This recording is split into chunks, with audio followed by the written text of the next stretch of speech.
Bismillahirrahmanirrahim. Assalamualaikum warahmatullahi wabarakatuh. Selamat malam semuanya. Yes, malam ini saya akan lanjutkan live Legal Inspiration Talk with the Expert. Kali ini saya akan mengundang sahabat saya Maurice Situmorang dari kantor hukum Dentons HPRP. Dia ini mulai karirnya dari awal bergabung masih junior banget sampai sekarang jadi partner di kantor Dentons HPRP ya. Ya, kita undang beliau sekarang ya. Wait.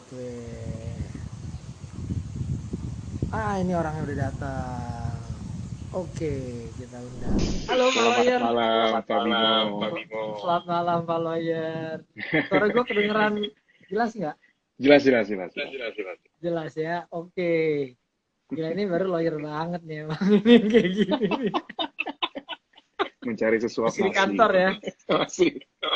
Ngeri. Oke, Jack. Ini dari kostum aja udah kelihatan ya, gue terlalu santai. Lu hari Jumat. Ini casual bukannya hari Jumat ya? Kalau lu pakai jeans. Oh iya, siap. Oke. Casual smart. Oke, gue yang pertama mau nanya, kenapa nama akun lu imut amat ya? Itu harusnya anonymous sebenarnya. Oh iya. Jadi banyak yang Tapi tahu. apa boleh buat ya? Masa bikin akun baru dulu? Itu peer pressure sebenarnya, peer pressure. Nggak pernah punya Instagram, terus semua punya Instagram. Wah, gue harus ikutan berarti. Iyalah men, kalau nggak nanti kita masuk di golongan kolonial. Pergilas dengan waktu, masa main FB aja gitu kan? Oh enggak, kita main Mobile Legends sekarang. Jadi masih updated lah. Oh iya, boleh. Mabar ya. Oke. Gimana sehat kita... Bimo? Alhamdulillah. Kita sambil nunggu teman-teman datang ini. Jadi lu jangan lupa jaga kesehatan juga, Jack ya. Amin. Orang-orang taunya kan gue atlet basket ya, walaupun mantan gitu, olahraga gitu ya. Tapi jangan salah, sekarang gue hidup dengan diabetes. Jadi gue berdamai dengan diabetes. Berdamai dengan diabetes. So, sekarang gue olahraga gue jadi makin harus rajin. Terus makan harus teratur, on time, ada waktunya, dan karena gue belum mau suntik insulin. Berarti silaturahmi dulu itu di kedai-kedai ya yang terkenal itu nggak lagi dong, atau dibatasi silaturahmi. Sop kambing aneh dan kawan-kawan. Saudara ya kan. Men, ada kawan kita nih yang keren banget. Halo Jomer. Oh, ada Jomer. Kabarnya ada Jomer, men. Itu juga atlet basket gitu. Aduh, kalau Jomer mantan atlet basket, dia sekarang kerjanya nemenin anjingnya jalan-jalan aja. Dia dog whisperer sekarang. Dog whisperer. Oke. Kita punya waktu 1 jam ya, kurang lebih. Siap. Jadi kita akan ngobrol seru-seruan, santai aja. Teman-teman mungkin mau dengar cerita lu dulu, mungkin bisa lu perkenalan dulu kuliah di mana dan perjalanan karir lu mungkin ya. Lu langsung lulus kuliah langsung ke Hapong ya? Langsung. Luar biasa. Ada Bobby juga, Jack. Aduh, Bobby Nurrahman. Ya. Kita tunggu Deka dan yang lain. Oh, Deka juga ada. Ini kalau tiba-tiba gua ngetik nggak apa-apa ya? Oh iya. Ini juga kerja juga. Lihat. Teman-teman harus lihat tuh dedikasinya. Kalau jadi corporate lawyer itu nggak ada jam kerja ya, yang ada deadline. Bener. Oke, silakan. Jadi mulai cerita dulu ya. Ya. Halo teman-teman, selamat malam. Saya Maurice Situmorang. Mulai dari SMA ya? Dari kuliah lah, Jack. Kuliah. SMA saya di Marsudiri di Matraman. Kemudian masuk FAUI di Depok tahun 2002. Alhamdulillah puji Tuhan lulus dalam 4,5 tahun. Lewat ya. 4,5 tahun. Sebenarnya apa jurusan atau perbidangan itu waktu di kuliah itu adalah hukum acara. Kemudian setelah lulus, kebetulan lulusnya waktu banjir besar Jakarta waktu itu. Rumah sempat kerendam 10 cm lah. Lantai 2. Jadi kita nginep di warnet. Besoknya wisuda. Jadi dari warnet langsung ke kampus wisuda. Gitu terus lulus, belum sempat kepikiran ini kerja, belum. Masih main CS dulu. Masih main Counter Strike. Jadi ikut turnamen sana sini. Terus ya kalau bisa dibilang hidup gue mending atau jadi bener gara-gara istri gue lah. Dulu pacar. Dia yang nyusunin segala macam surat apa application letter segala kayak love ke dia. Gue nggak tahu. Gue sibuk turnamen, sibuk main. Suatu hari tiba-tiba lagi ada turnamen lah. Hari apa itu? Hari Minggu nggak salah. Tiba-tiba telepon sama manajer kantor Bu Lina. Dengan Morris ya? Oh iya. Besok bisa interview. Hah? Ini dari mana, Bu? Dari Hanafia Ponggawa gitu, Bu. Kapan gue ngirim? Gue nggak pernah. Oh iya, bisa, Bu. Dalam hati, gue kemeja aja nggak punya. Akhirnya ikutlah interview, kemudian minjem baju bokap. Kebetulan dulu baju ukuran masih sama. Masuk di interview sama Pak Al Hakim Hanafia dan Pak Fabian Pascoal. Nah, Pak Ebin. Ketika kenalan, Pak Ebin bilang dia Pak Al bilang dia Pak Ebin. Nah, terus I did my homework. Bukan. Jadi itu mungkin bisa dibilang impression pertama. Pak Al bilang ini kalau mau jadi lawyer, you have to do your homework. Karena banyak sebelumnya yang kita gituin kena gitu. Jadi attention to detail itu yang homework ya. Iya. Mungkin sedikit kepo kali ya. Sebenarnya bukan juga agak kepo aja lihat gitu. Terus pas di interview, pertanyaan pertama langsung. Kalau dikirim keluar kota, mau nggak? Apa pertanyaan begini? Ya siapa bisa? Iya karena kita lagi di diligence. Ada gede banget dulu. Anak perusahaan ada 62. Jadi kemungkinan besar kamu nggak kerja di kantor ini dulu sekitar 3 bulanan lah. Oh ya, bisa. Oke, langsung masuk. Habis itu. Terus benar. Nah di kantor ini, di tempat kuliah 3 bulan. Jadi pas pertama kali kantor kayak ini kantornya. Serius loh. Jadi waktu masuk itu apa status paralegal ya? Paralegal. Masih paralegal langsung ikut LDD 3 bulan di luar. Di mana itu? Lebih sih sebenarnya enggak di Jakarta di Pertamina. Oh di Jakarta juga. Oh di Pertamina. Oke. Iya. Ada sih sempat di minggu keberapa malamnya ke kantor dan ngerjain kerjaan kantor. Selain kerjaan jam berapa itu Jack? Lu balik ke kantor habis LDD? Balik kantor tuh ada SOP-nya. Jadi nyampe ke tempat klien tuh jam 8 pagi, harus sampai ke kantor jam 8 malam. Habis itu mengerjakan pekerjaan lain selain pekerjaan Pertamina. Terus jam 8 pagi besoknya udah harus nyampe di Pertamina lagi. Kalau nggak ada peluang makan. Nah, kalau pertanyaannya jam berapa pulang? Jam 4, 4:30. Tiap hari. Masa-masa itu ya. Ada Kenny juga nih. Ada Kenny, halo Kenny.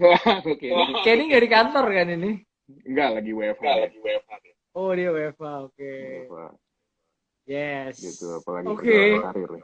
Oh, ya lanjut. Terus alhamdulillah puji Tuhan diangkat tetap. Lumayan tuh dari awal udah dibilang, ini kita cuma bakal ngangkat 3 orang.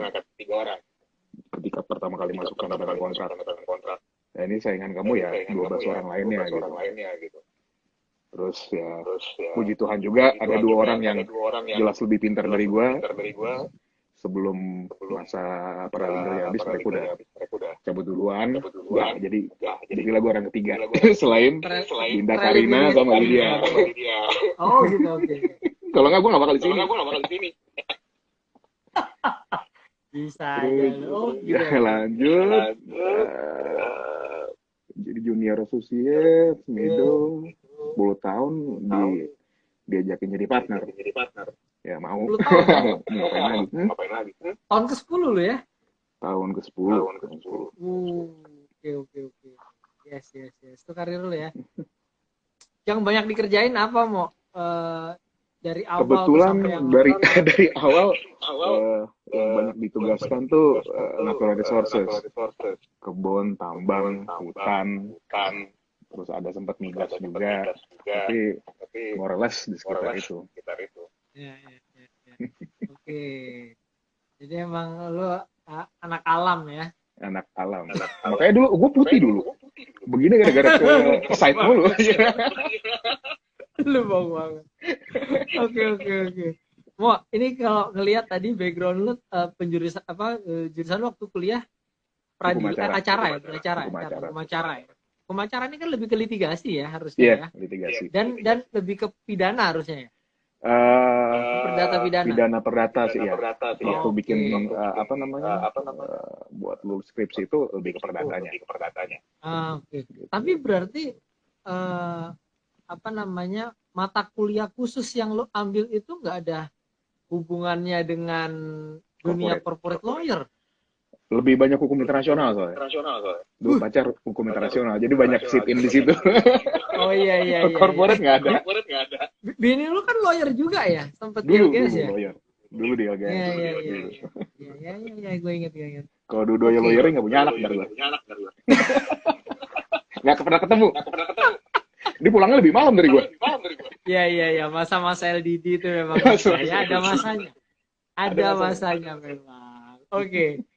Oh, tapi gimana cara lu waktu itu untuk adaptasi dari yang nggak paham tentang corporate matters, ataupun kalaupun ada kan lu kulit ya general. Terus lu dapat kerjaan LDD means lu harus paham tentang corporate docs ya kan, ngecek anggaran dasar, ngecek tentang peralihan saham, ya kan harus ini gimana udah bener apa enggak, ada prenup apa enggak dan lain-lain, ya kan, sampai agreement biasanya kan kalau di LDD lu mesti ngecek ini masih ada beban-beban, masih ada tanggung jawab lain enggak. Ini suara gue eko kan? Oke. Adaptasi apa? Yes. Adaptasi apa? Nah, itu gimana? Iya sih, jadi awal lagi-lagi lah, puji Tuhan, alhamdulillah, dulu gue diberikan senior yang baik ngajarin, dan dari kantor juga. Sebelum kita terjun LDD ada semacam kayak short course gitu lah. LDD, this is what you have to do, this is what you have to be and learn. Kita aplikasikan. Nggak gampang karena gitu. Dari hukum acara terus harus sudah mulai yang ini saham, ini cara pemilihannya, ini license-nya, ini harus belajar cepat. Ya banyak mendengar dan berguru pada senior dari kantor. Selain membaca juga, terus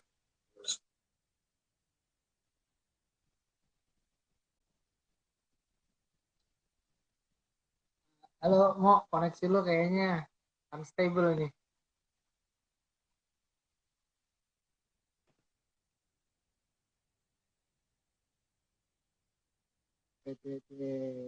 Sambil nunggu Morris, kita cek.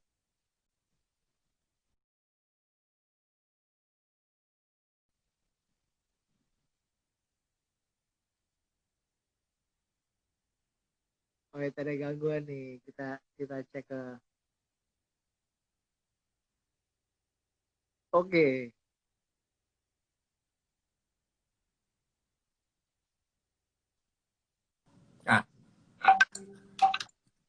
Kenapa nih? sorry.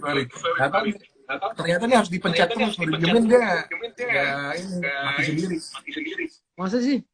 Iya, harus gue pencet terus. Oh iya, oke. gitu. Paling banyak baca buku lah. Banyak Gue demen buku ya. banget baca. Iya.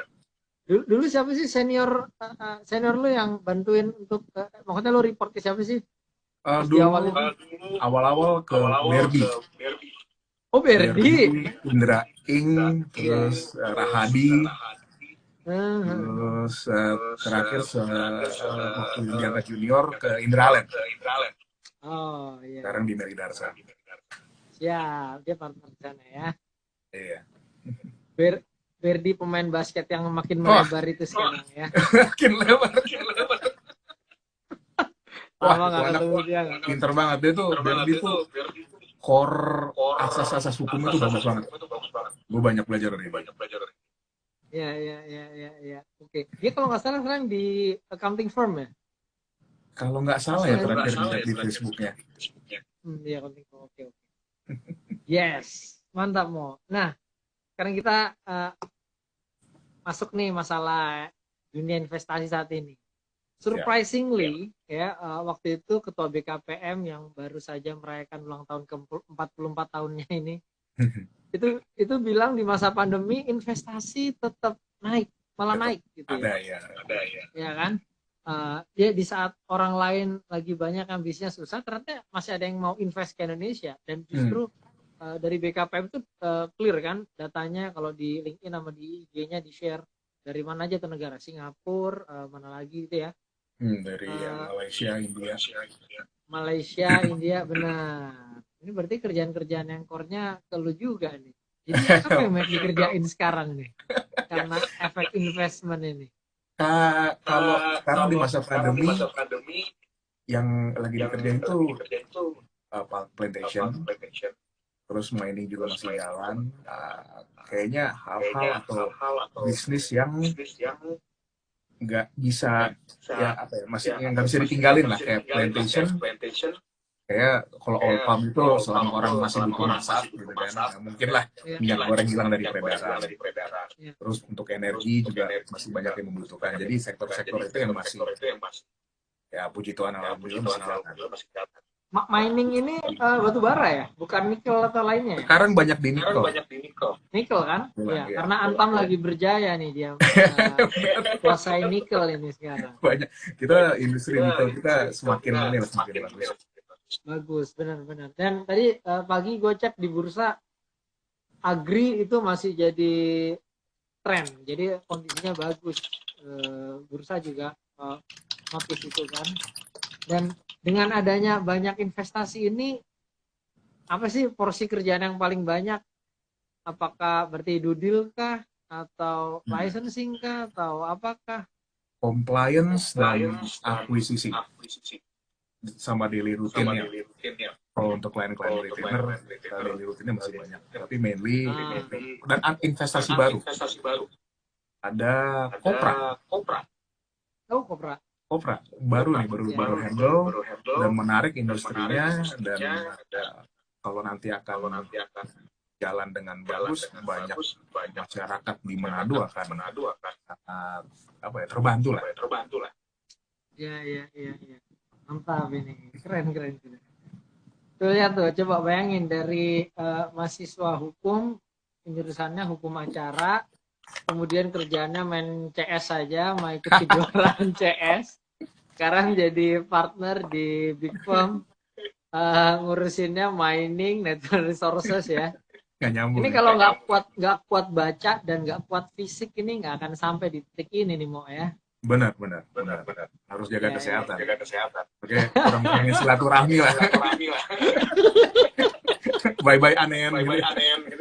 Aduh, iya. Aduh, oke. Nah, terus sekarang paling banyak klien dari negara mana aja? Paling banyak. Malaysia, India. Malaysia, India ya. Plantation ya. Plantation, mining. Yeah. Oke. Keren. Oh, sama logistik. Oh, logistik juga sekarang. Logistik lagi bagus banget karena ya di masa pandemi ini semua online shop ya. Andalan benar. Iya. Sempet gue pikirnya gini, yang yang akan makin belanja ini kan makin banyak kemarin ya trennya ya. Tapi dengan adanya PSBB, banyak PHK, bisa jadi uangnya habis nih. Belanja bakal turun karena banyak timers, internet marketer bilang ini habis ini trennya turun nih. Uang jajannya udah berkurang, saving udah pada mantap katanya, makan tabungan. Jangan-jangan bakal turun nih. Tapi ternyata marketplace itu masih melakukan rekrutmen kenceng banget. Luar biasa. Dan logistik juga biasa. Makanya akhirnya impact-nya kan ke logistik juga, gitu kan. Betul. Ya. Dan gue rasa kalau dulu gue baca juga kenapa Indonesia bisa survive salah satunya di 2007-2008 karena kita agak konsumtif. Jadi duit muter selalu ada. Ya, perekonomian bergerak ya. Bergerak. Dan Indonesia juga kuat. Iya. Oke, kemarin katanya minus 5,2%, kita masih better dan beberapa negara. Betul, kalau dibandingin sama Singapura yang dia banyak jasa dan trading, pasti lebih hit dari kita. Kita masyarakatnya banyak, jadi konsumsinya kalau bergerak juga lebih kuat. Jadi ya kita harapkan ketahanannya lebih kuat lah daripada negara lain di ASEAN. Ya. Jadi marilah kita belanja di dalam negeri aja ya, uangnya puter di kita aja. Puter di kita aja. Benar. Dan kalau cari lawyer lokal aja, nggak usah keluar luar ya. Lawyer lokal aja. Kalau lawyer harus lokal. Oh iya dong, ya benar. Undang-undang advokat nggak boleh ya. Batasan jurisdiksi. Oke. Kalau menurut lo dengan experience lo dan juga sekarang saat udah jadi partner, berarti kan lo udah ngalami fase dari paralegal, junior lawyer, senior gitu ya, sampai jadi partner. Kan lo ngelihat dong kebutuhan time to time, kualitas dan persyaratan yang dibutuhkan untuk bisa jadi lawyer yang baik. Ya. Pada saat direkrut dan juga mulai bekerja sampai dia menjalani karirnya, itu menurut lo yang kayak gimana sih? Buat yang fresh ya. Ya, fresh. Satu, yang pertama adalah harus bisa baca. Harus kuat baca. Lawyer tuh kerjanya baca. Ya. Tapi kalau dulu dosen gue bilang bukan cuma baca tapi paham. Gitu. Dari sisi keilmuan lah. Dulu ada Bu Hafni bilang, ada dosen dagang kita. Soal adalah soal. Jadi ketika ada suatu problematika, harus sampai core-nya. Dia tahu. Kalau misalkan, kalau anak baru itu ceritanya apa prinsip-prinsip perjanjian, apa asasnya? 1320 ada 4 gitu. Jadi nggak cuma ke situ doang, harus lebih dalam lagi dari itu. Kalau bisa keseluruhan perikatan di kami baca. Nomor satu. Terus yang kedua, kalau menurut gua, lawyer tuh adalah suatu jasa yang memberikan kenyamanan buat kliennya. Kalau dulu Bang Indra Allen pernah bilang, nggak usah ngomong soal pidana. Hukum perusahaan pun atau hukum perdata pun, klien datang ke kita tuh udah menganggap. Mereka mau menjalankan sesuatu, tapi mereka nggak tahu hukumnya. Kalau hukumnya nggak beres, transaksi mereka nggak jalan. Jadi kita harus bisa memberikan kenyamanan ke klien. Oh tenang Pak, Bu, caranya begini. Dan is a trade lah, sesuatu yang harus dipelajari juga. Bagaimana cara bertutur kata, berkomunikasi yang baik dengan klien dan kolega untuk bisa memberikan kenyamanan. Yes, termasuk ke kolega ini penting ya. Betul, penting. Karena ini paling penting. Nggak mungkin lo lawyering sendirian. Nggak mungkin, lo harus sama tim. Nggak mungkin. Lo Superman pun disuruh ngaudit dan nyelesain transaksi satu klien, kayak kalau sendirian sih, mungkin udah harus cakok jantung. Ya. Superman juga butuh Wonder Woman sama Batman, Jay. Betul. Apalagi akhirnya jadi Justice League kan. Gitu, harus bisa timur. Ya. Buat yang mau nanya-nanya silakan ya. Ini ada yang nanya, bisa nanya. Mau. Ini sore ini nggak tahu kenapa bisa echo begini. Oh, begitu. Tapi suara lu baik-baik aja kok di sini. Iya, oke. Kalau manggil Pak Mauris pakai Pak ya. Kalau saya Mas saja. Bukan Momo ya? Oh iya, Momo. Monggo tuh kalau ada yang mau nanya. Iya, kalau mau nanya silakan ya. Nah, sambil kita nunggu kalau ada yang mau nanya lagi. Ini apa namanya? Sering jadi pertanyaan sih. Jadi kayak apa sebenarnya kampus-kampus yang ada di Jakarta atau di beberapa kota besar itu dapat materinya kayaknya lebih banyak deh. Kayaknya mereka kalau tes di law firm itu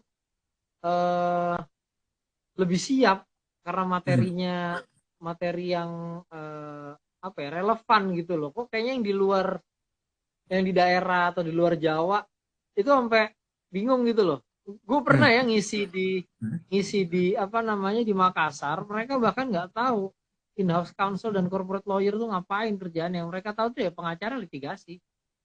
Oh, ngeri banget kan itu sampai segitunya. Jadi inilah kenapa kita nih perlu ngasih knowledge, wawasan, dan mereka tahu kalau di industri hukum, industri jasa hukum itu terbuka luas, termasuk sampai ekspertisnya gitu kan.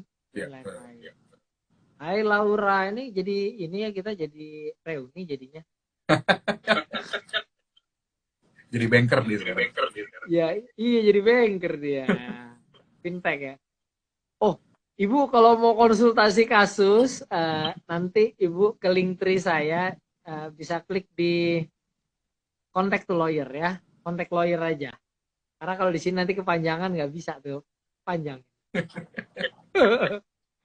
Oh, ada yang nanya Pak Mori sebenarnya kapankah Denton buka lowongan untuk fresh grade?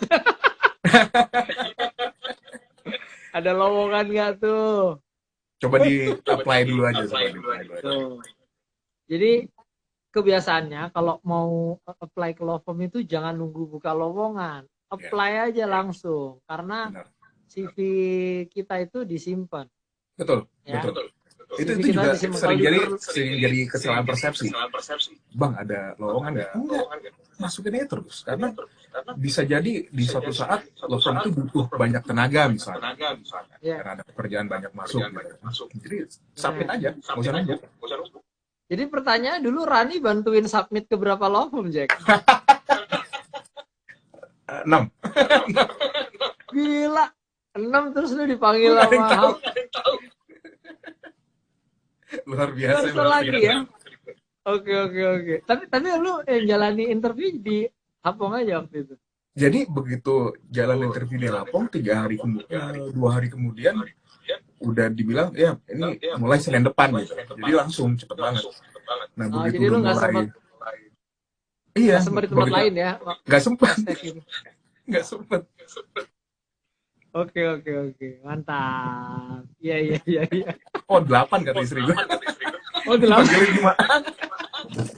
Parah. Gue nggak tahu kan. Mau dulu gue juga pernah apply loh ke Hapong lewat email apa hard copy ya, gue kirim. Enggak sih, gue ngirim sih waktu itu, dan alhamdulillah gue dapat surat balasan dari Bu Lina. Dapat surat apa isinya? Isinya begini, kata Bu Lina, thank you for submitting your application, gitu-gitu lah ya. Unfortunately there's no vacant position at the moment, gitu-gitu lah ya. Oh iya. Siap. Tapi moral the story gak usah nunggu, langsung masukin gitu kan? Iya benar. Dan apa namanya, dari semua gue apply, gue dulu ke Jakarta tuh kan nggak ngerti apa-apa ya, jadi gue apply ke banyak law firm lah. Gue buka di itu legal500.com, pokoknya gue shortlist, gue copy paste, gue submit, mau litigasi, corporate, gue nggak tahu deh, pokoknya gue mau jadi corporate lawyer. Itu alhamdulillah yang manggil 3 mau. Dari 3 yang ngetes, alhamdulillah nggak ada yang terima. Tapi sekarang jadi bos besar. Walah, ampun. Nah, dulu bahasa Inggris gue parah banget soalnya. Jadi gue kaget-kaget semua tes pakai bahasa Inggris dan corporate matters yang gue nggak tahu tuh ya, capital market sama investment. Gue kaget. Dan ternyata kan di corporate law firm pertanyaannya pasti seputar itu kan. Lucunya kalau misalkan ada tes di kantor, jadi kan di kantor itu setelah probation 3 bulan ntar ada interview sama seluruh partner gitu kan. Yeah. Kalau gue biasanya nggak nanya soal hukum. Oke. Yang gue tanya logik. Itu yang gue suka. Jadi ini salah satu lagi akan jadi sesuatu yang berharga lah buat resident kalau masuk ke law firm. Logik harus bagus. Seperti yang kemarin Bobby bilang. Logik. Lo harus bisa mikir. Kalau bahasa Bobby bilang. Benar. Itu salah satu materi yang nanti akan gue share sih, masalah logik. Ini penting legal banget. Logic, yeah. Termasuk pada saat sudah berkembang jadi lawyer, akhirnya business acumen pun juga harus main kan. Oh iya, jelas. Kalau logik gak main, itu lebih nggak bisa lagi. Betul. Kan gitu. Dan harus ngerti what client needs sebenarnya. Yes. Kadang-kadang kan bahasa mereka bahasa bisnis, kita bahasa hukum, itu harus ketemu di tengah. Yeah. Terus ini mungkin jadi salah satu yang bisa di-share juga. Regardless apapun penjurusan atau peminatan atau nanti ketika kerja jadi lawyer gitu ya, mereka spesialis di mana, mereka harus ngerti bisnisnya. Gue baca buku tambang, gue baca buku mengenai kebun, gue sampai nempel di, coba nih, ada papan tulis gue di bagian atas, itu prosedur untuk produksi CPO. I see. Jadi harus ngerti. Jadi harus paham industri kan? Iya. Jadi ketika bikin agreement contohnya, nggak cuma yang isi-isi apa ya, boilerplate doang, enggak. Boilerplate-nya benar. Jadi klien bilang, ya ini saya mau ada ngangkut batu bara dari sini ke sini. Oke, ya nanti pakai apa, jenisnya apa, terus setiap perhitungan berapa di mana gitu. Itu udah harus tahu. Kan bisa jadi klien nggak sempat lah mungkin. Udah harus mikir. Sehingga mereka akan senang dengan lawyer yang speak their language ya. Yes, speak their lingo. Ya, dan ini yang jadi penting. Mau lawyer apapun kalau nggak paham dengan industri dan nggak ngerti transaksi apa ya, nggak ngerti bisnisnya klien, ini pasti ditinggalin sekarang. Karena udah nggak relevan lagi. Gue dapat klien cryptocurrency, gue sampai belajar kayak during WFA itu kayak 3 mingguan, dan gue coba ke bisnisnya gitu, coba pengen tahu. Oh ini begini, oh ini. Beli Bitcoin juga jadi? Hah? Beli Bitcoin segala? Ripple. Belum ke Bitcoin, mahal banget jadi. Ampun. Iya. Ini kemarin juga gue ada ngobrol bareng sama kepala kantor KPPU Bandung. Dia itu juga jadi novelis, nulis buku hukum, thriller. Wah, keren banget bukunya. Bukunya keren banget, mirip-mirip kayak modelnya siapa, John Grisham gitulah. Oh really? Oh, gue suka banget. Iya, jadi bukunya keren banget. Itu apa judulnya? Tentang judulnya Kertas Hitam. Yang pertama itu Sang Pewarta, Aru Armando. Oke. Coba entar. Ya, itu ngomongin masalah hukumnya detail karena dia orang hukum juga ya. Dan menariknya, dia untuk nulis itu karena dia ngomongin pasar modal, dia main saham, dia trading saham, dia investasi saham. Dia ngomongin tentang bagaimana viralitas YouTube dan lain-lain. Dia jadi YouTuber. Jadi artinya gini, untuk dia bisa menulis supaya bisa lebih dalam dan menjiwai, dia melakukan itu semua, bukan cuma dia. Iya benar. Wow. Keren men, asli gue baca itu keren banget. Yang Pewarta. Tanpa baca yang pertama pun, yang kedua aja udah bisa jadi mandiri dan keren. Walaupun itu ada bumbu percintaannya, tapi keren banget bukunya. Dan again, moral of the story is regardless what your job is. Iya. Lo harus benar mendalami, harus ngerti. Iya, itu benar. Keren banget. Jadi makanya gue suka ngeliat orang yang work ethic dan totalitas gitu loh untuk ini. Dan lawyer harus kayak gitu kan, Jack? Oh harus. Kok nggak ditinggalin klien ya? Nggak bisa memberikan kenyamanan tadi gitu kan. Nah, iya. Ini ada yang nanya nih, Oh, siap. kalau apply itu soft copy apa hard copy ya? Datang sendiri. Oh gitu kalau menurut lu ya? Datang sendiri. Itu nunjukin, maksud gua memang kita banyak avenue lah, kirim atau email, tapi ketika kalau bagi gue mungkin karena gue agak konservatif dan konvensional gitu ya, ketika lo menghadirkan diri lo sendiri untuk mengajukan aplikasi, you're showing that you're there. Bukan cuma oh ya gue jago, gue bagus, gue pintar, ini aplikasi gue. Kalau bagi gue tuh harus ada apa ya, presence-nya gitu. Iya. Kalau dulu gue karena dari Surabaya ke Jakarta nggak tahu Jakarta, Jack. Jadi dan gue akhirnya ngerti target itu kan gini, Kuningan, Sudirman, Gatot Subroto. Nah, tiga ini karena jalannya barengan, jadi gue ngeliat map dulu, ngeliat peta, ini gedungnya mana-mana. Jadi sekali masuk gedung ada sekian kantor, sehingga gue tahu kantornya besar apa kecil, apa sedang apa gimana. Dulu gue ngukur Jakarta, Jack, masuknya satu-satu gedung ini. Kalau ke apa namanya di Sudirman itu kan mau sisi kiri atau kanan semuanya kantor hukum ada kan? Ada semua dari ujung sampai ujung. Itu udah gue ratain, Jack, itu udah gue ratain. Tapi mampir aneh tetap. Oh iya. Cuma kalau sekarang mungkin karena pandemi apa banyak kebijakan yang nggak semua buka, apply online juga. Ini juga satu opsi juga ya tetap ya. Yes. Walaupun ngecek di mana kantor itu juga perlu kan. Oh perlu. Jangan sampai gini, ini penting. Gue pernah terlambat interview gara-gara ya isu non teknis. Jadi sana macet, belum parkirnya, belum masuk, ninggalin identitas apa segala macam, udah itu. Nggak prepare hal non teknis kayak gitu. Kalau datangnya on time tapi karena ribet-ribet kayak gitu kan problem juga. Yes. Do your homework. Oke. Ya, do your homework, benar. Tuh ada yang menyapa lu tuh, hai Bang Mo. Wah, ini juga salah satu anak berbakat nih. Sekarang bikin film nih. Wih, keren. Short movie. Yes. Berusaha gue yakinkan untuk stay di Hafal nggak bisa. Jiwa dia di seni. Oh, ini alumni juga nih? Alumni. Oh, oke. Siap. Gue tuh dulu waktu apply kan lewat Bank DBS ya. Kita ada case bareng waktu itu litigasi di Tangerang lah. Terus gue nanya, Bang kantor lagi buka lowongan nggak? Buat siapa Bim? Buat gue Bang. Lu apply sini lewat gue.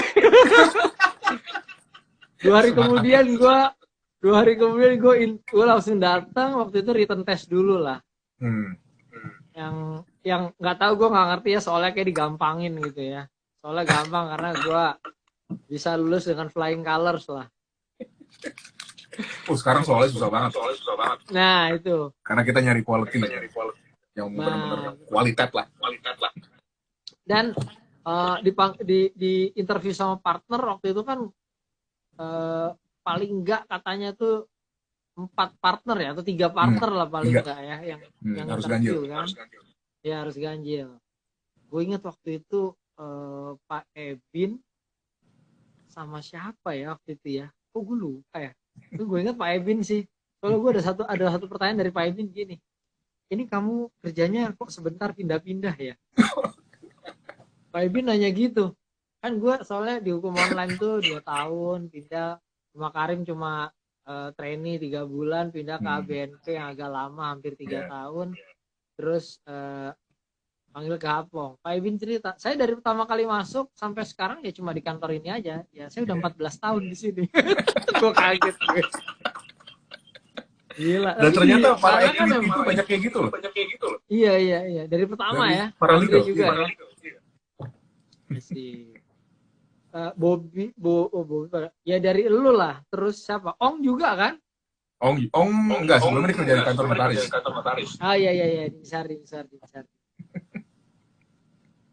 Oke. Mantap. Yes. Sekarang berapa sih lawyer di Denton HPRP ini? Sekarang juga ya. 78 associate. 78 associate dan berapa 16 partner? partners, 16 partner. Seinget gue waktu gue kerja di sana itu 32 associate gitu. Kalau pas gue masuk 21. Itu gila ya. Gila banget. Growth-nya luar biasa. Luar biasa. Ya. Makanya gue tetap rajin silaturahim sama Pak Al. Kalau nggak WhatsAppan, gue bahkan ketemu langsung untuk mentoring. Benar. Wah, he's a great mentor. Yes. Oke, mantap. Sekarang partner banyak, kan Pak Al bilang juga karena itu untuk karir ya, supaya karena kalau bawahnya kecil nanti yang bawahnya nggak bisa naik. Iya, gitu.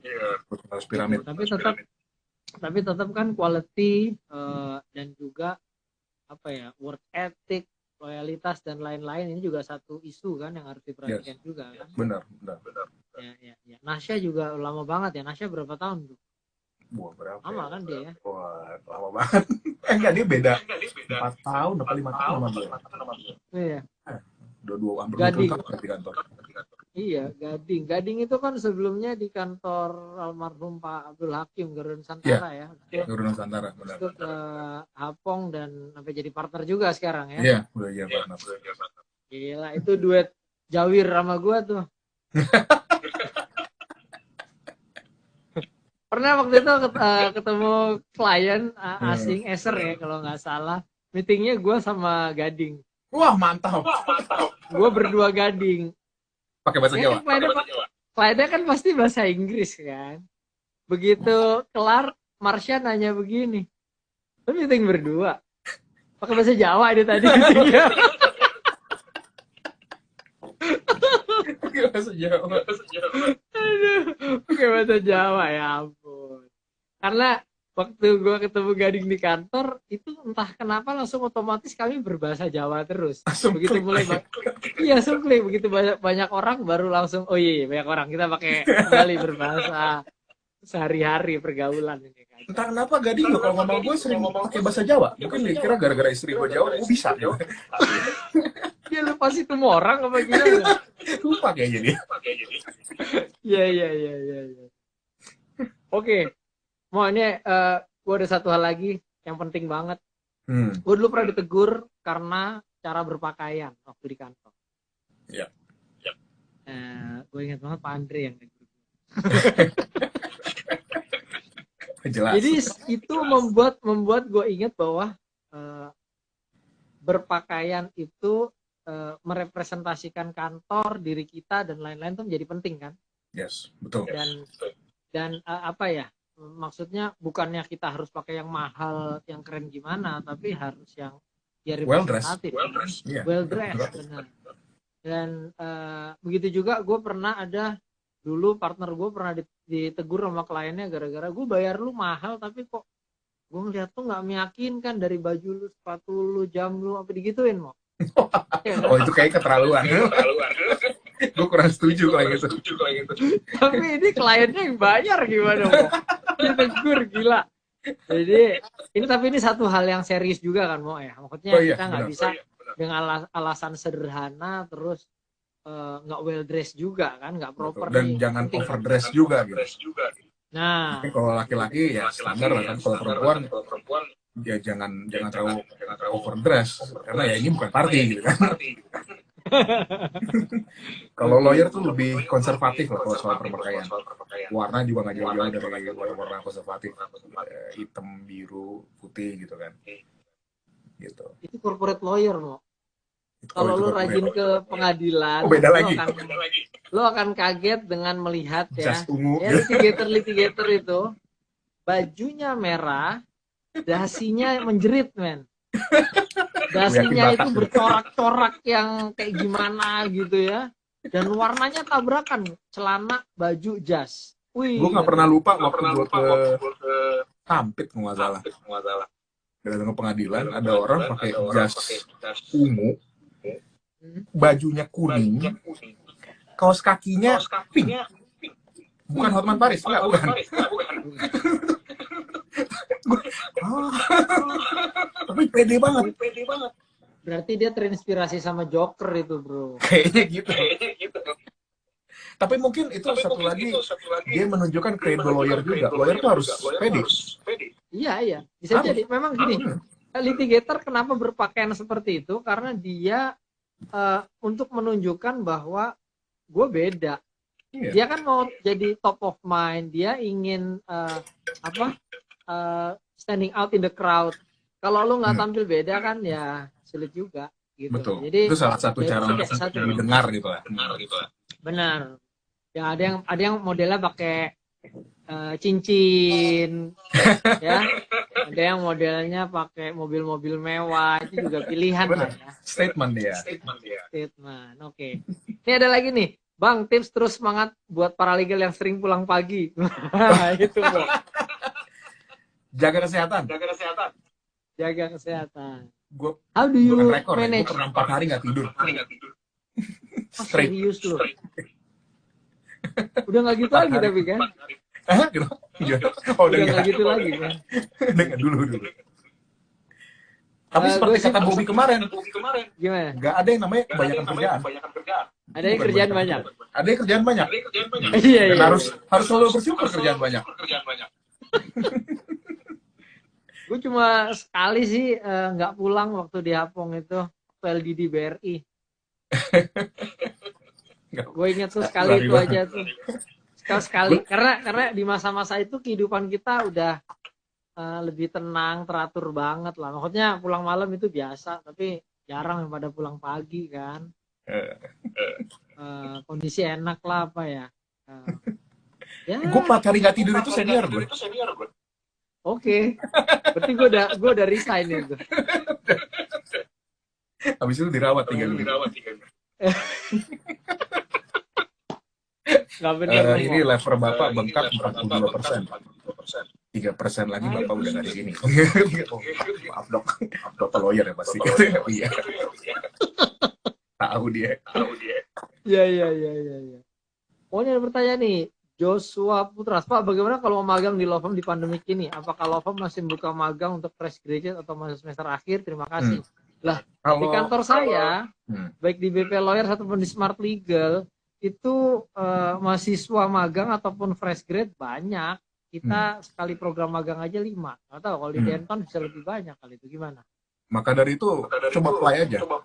Nah, apply karena, aja. Kita nggak tau kan masing-masing law firm itu kebutuhannya beda-beda. Ya. Bisa jadi mereka meskipun pandemi ada dapat rezeki lah, misalkan mereka harus handle suatu kerjaan yang butuh tenaga banyak. Coba masukin aja. Karena gini, saat di masa pandemi jangan dipikir semua susah. Oh betul. Karena para sultan yang duitnya banyak melihat peluang untuk investasi. Kerjaan mereka mengakuisisi, bikin bisnis baru, ya kan?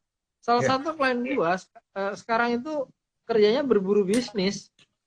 Setelah dia exit dari bisnis yang lama, dapat duit ratusan miliar, jadi sekarang lagi hunting bisnis apa. Dan kata dia yang menarik ada di masa pandemi, saya dapat diskon banyak.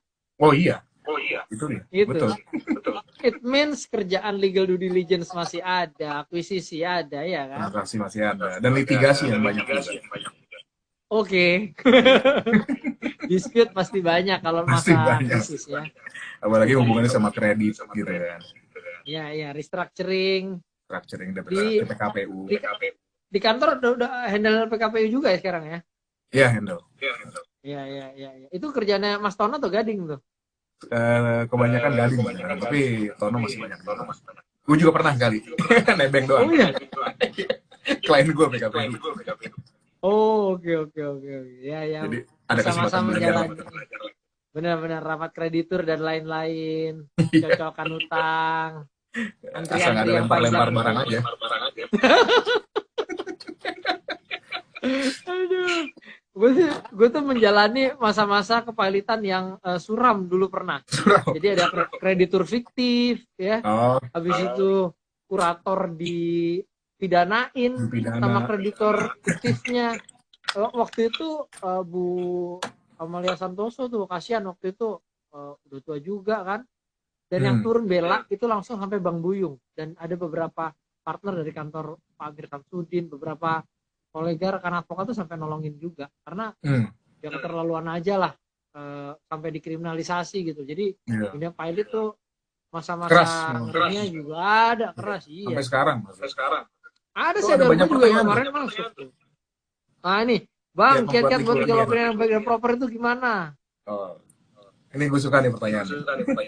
Nah, lanjut. Gimana? Legal opinion itu seni kalau menurut gue. Seni. Ini dia. Bagaimana untuk mengkonstruk sesuatu yang bisa berguna untuk kebutuhan klien atau untuk mengingatkan klien misalkan. Again, lawyer itu adalah manusia yang diharapkan untuk bisa membuat perspektif.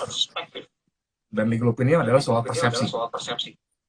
Tentunya dengan dasar peraturan. Jadi, kiat apa yang paling penting? Satu, baca peraturannya, ngerti mengenai apa permasalahannya, dan paham bagaimana mengaplikasikan peraturan itu ke permasalahan.